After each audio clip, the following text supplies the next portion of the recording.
Neverwinter fools! Okay, welcome fools. This is Onadrain. I'll be talking about Echoes of Prophecy today. I'm assuming that you're here because you want to learn more about it. Possibly how to complete it in the easiest way possible. So I'll be breaking that down. I'm going to go through each of the quests and all the way through all the weekly quests. Show how much campaign currency you get for those quests. And then each step of the way you can determine how many characters you would need in order to complete just those stages of the quest in order to complete the first phase of this campaign. So let's open up the campaign window and view it. You can see that we need 4,000. I've already gone through all the quests on one character. And if you go through all the basic quests, including the weekly quests and the quests that underlie them, then you'll end up with 816 campaign progress. So you'll basically need to do that on 5 characters in order to complete the campaign. That would take you probably 3 to 4 hours to do if you did it very quickly. You can do it in less time by using more characters and not going as far into that, and I'll show you that basically how far you have to go and how many characters you need at the end of this video. So right now let's start with Sergeant Knox. He's the initial person you talk to, and it's a mage summons. It's good to see you again. Well, presence has been requested. You accept this quest and you run down to Elminster, who's down in where the auction house used to be, so the auction pavilion, whatever you want to call it.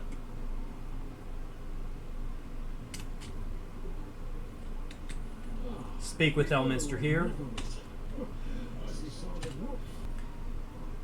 Get the next quest, Subtle Curiosity, which is where you have to talk to Neverwinter citizens and do that quest.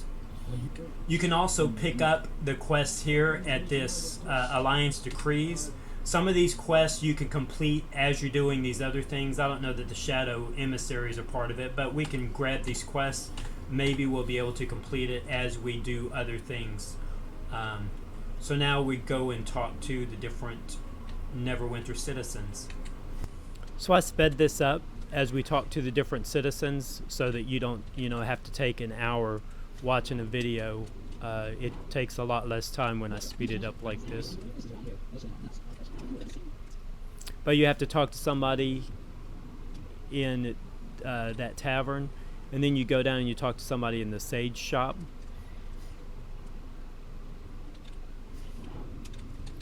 And then you talk to another person where you do invoking up by the big campfire.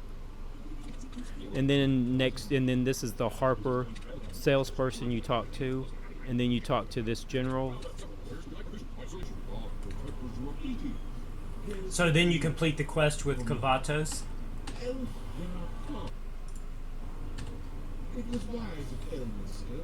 So the next quest is taking you to 3 different disturbances.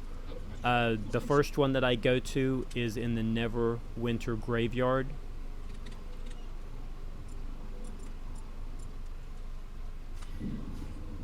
These are 3 areas where there used to be dragons, so you just have dragon remains in them now with cultists around. You just have to go and investigate each of those 3 sites.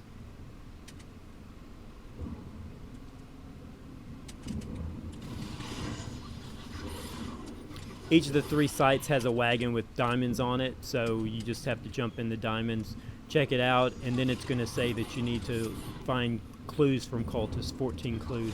So then you just have to kill the cultists. There's always a spawn of cultists around the dragon bones. That's one of the easiest things to do, is just go to the dragon bones and wait for the cultists to spawn. They spawn about every 30 seconds, so you don't have to wait very long for them. Even if you have to share with other people, it doesn't take that long. All you have to do is tag them. You don't have to kill them. You just hit them once, each one once, and that tags them, so you can get that. So you can get the clues from them. I try to tag them just with something, and if somebody else is around, I don't try to kill them. I just do a AE, do some damage to them so that I can get the clues, and then share the clues with other people. Let them do the killing if they want to.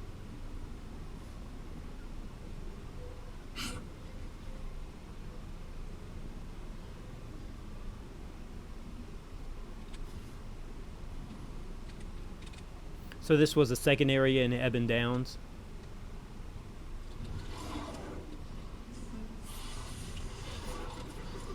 Again, you can see go into the Dragon's Bones, then there's a group that spawns there. That's usually the largest groups that spawn are around the Dragon Bones. So you just wait there for about 30 seconds. They'll respawn again. You rinse and repeat until you get your, till you get all the clues that you need. And then it's on to the last. The last one is in Icespire Peaks. If you have VIP, then you can use your portal from VIP to quickly go to these locations. Since I don't have it on this account, then I had to run across the zones and do it the hard way.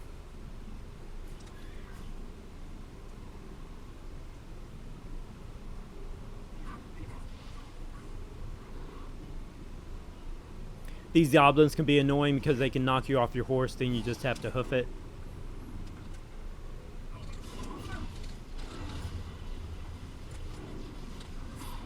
Once you aggro those guys, then they don't stop attacking you when trying to get to these diamonds. Then you just have to kill when you get close to the cultist area, you have to kill whatever aggro's on you. So now I'm waiting at the bones for the next grounded cultists. Going to defeat them, and I think I might have one other round that I have to defeat before I get the 15 or 14 of the clues. Once you get the clues from the last area, from the third area, then Elminster opens up a portal for you. I clipped off when he said, to use it. Then it puts you back into Neverwinter, and you just hoof it back down to talk to him in the auction house area.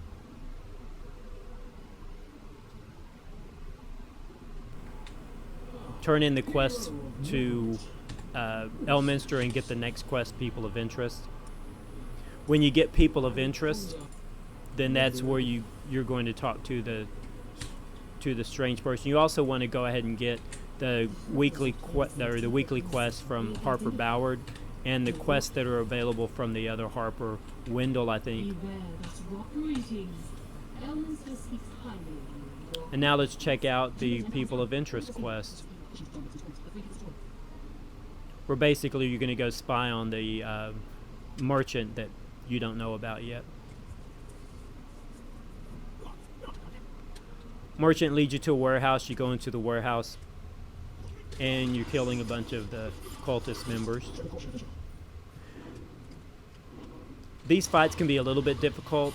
This is actually scale content, which I say in a little bit. It's scale content, 50,000 item level. This High Priestess Samister is difficult the first time you go through. The other warehouses where you hit the boss, then it's an easier boss. This first one, you can't CC this guy. He can do considerable damage to you if you don't watch it. So when you're in these warehouses, then your item level is 50,000. So this is scale content when you're within the different warehouses.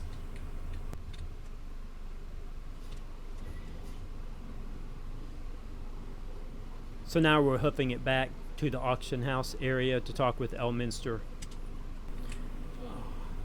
Turn in this quest, and then you also pick up unsavory characters.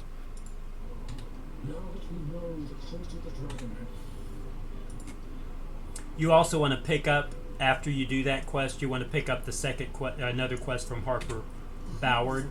They have Cultists of Note weekly, which goes together with the unsavory characters.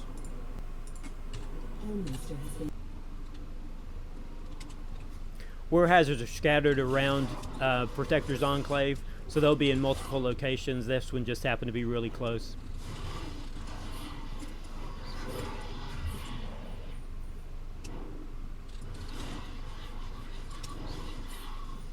You can see my CC worked on that one. I guess it's really fast, so you didn't get to see him. But he went down super fast.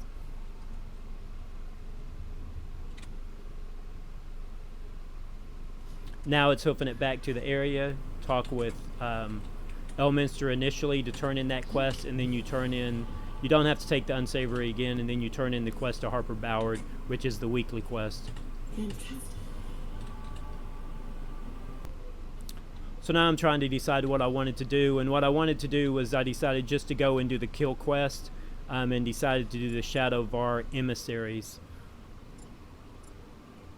So that takes you to Velosk. It's relatively easy to do and easy to get to. You just have to hoof it across the zone.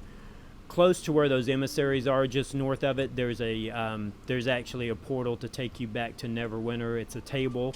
So after I kill the emissaries, you'll see me run north to that table and use that portal rather than go south and take a little bit longer to get to the zone exit. So the emissaries are in this location. You have the emissary and 2 fighters with them.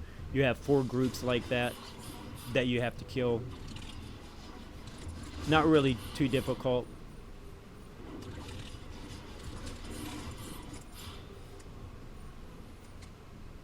And then I pinned the location on my map so that I could remember how to get there easily just by following the fairy dust.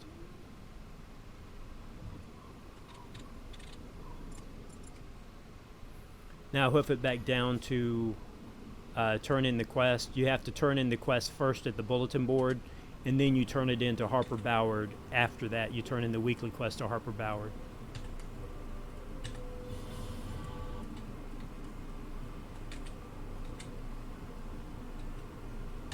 Fantastic work.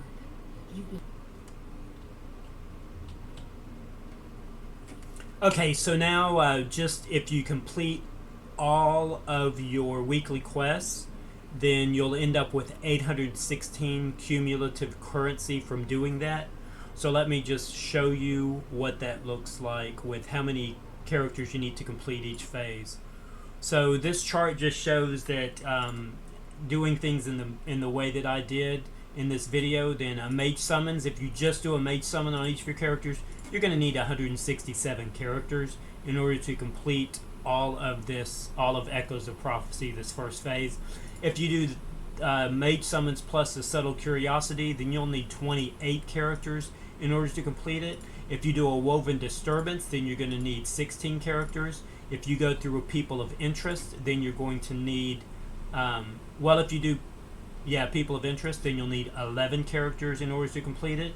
If you do Unsavory Characters, then you're also going to complete Cultists of Note. So you'll complete that one at the same time. So you'll need 8 characters if you do that.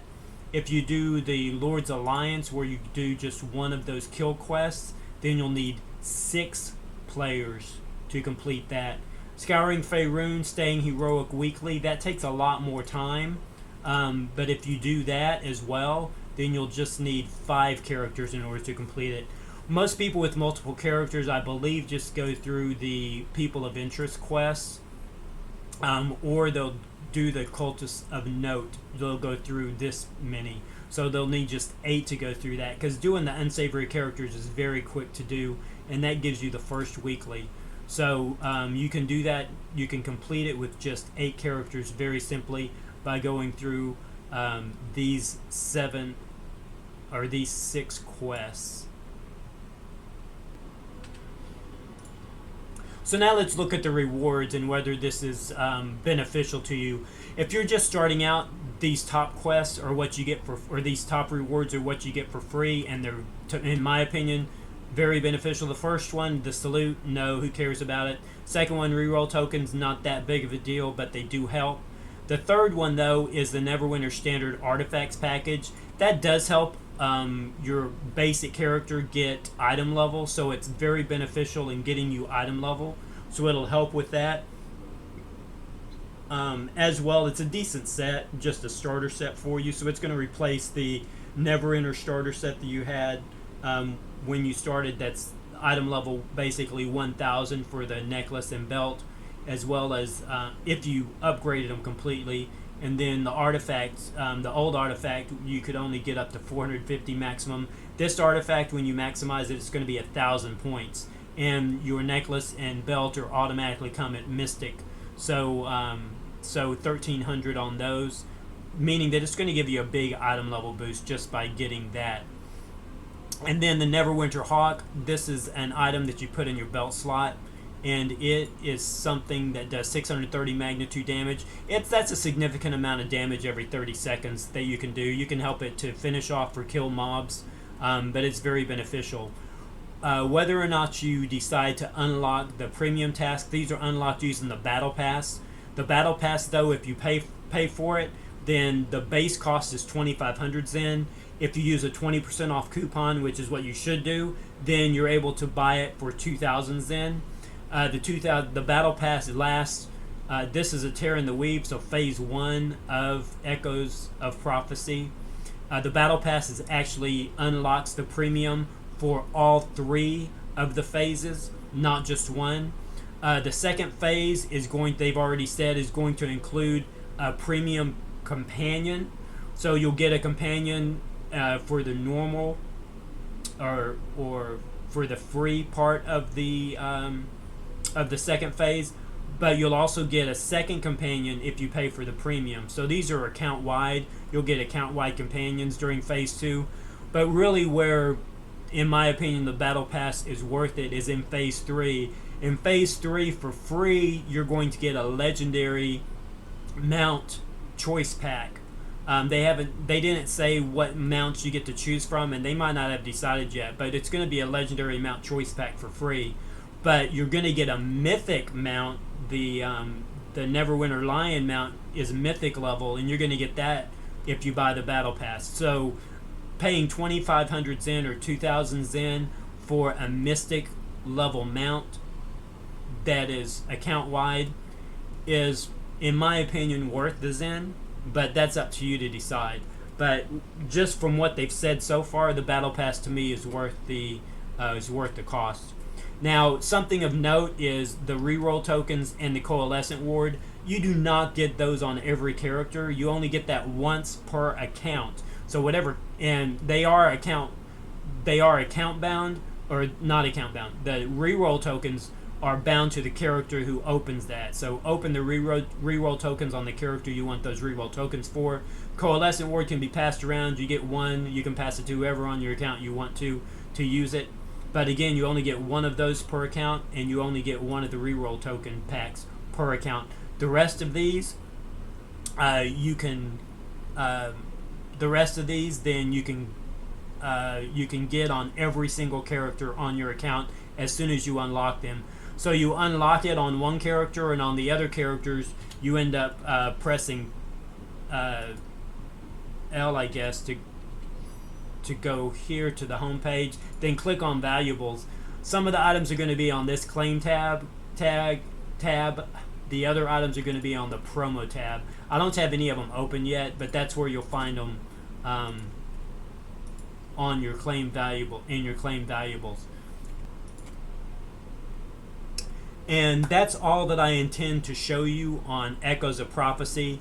The primary information is this table that shows you which quests you can do up through the weekly quests, and how you can complete Echoes of Prophecy just using multiple characters, going through specific parts of that.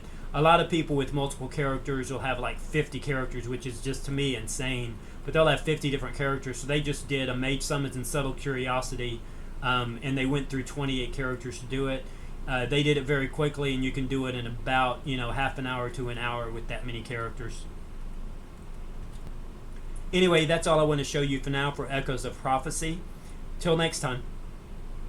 Thank you for watching. Please like, subscribe, and share with your friends so we can grow this channel. Safe journeys in whatever realm your wanders take you. Neverwinter fools!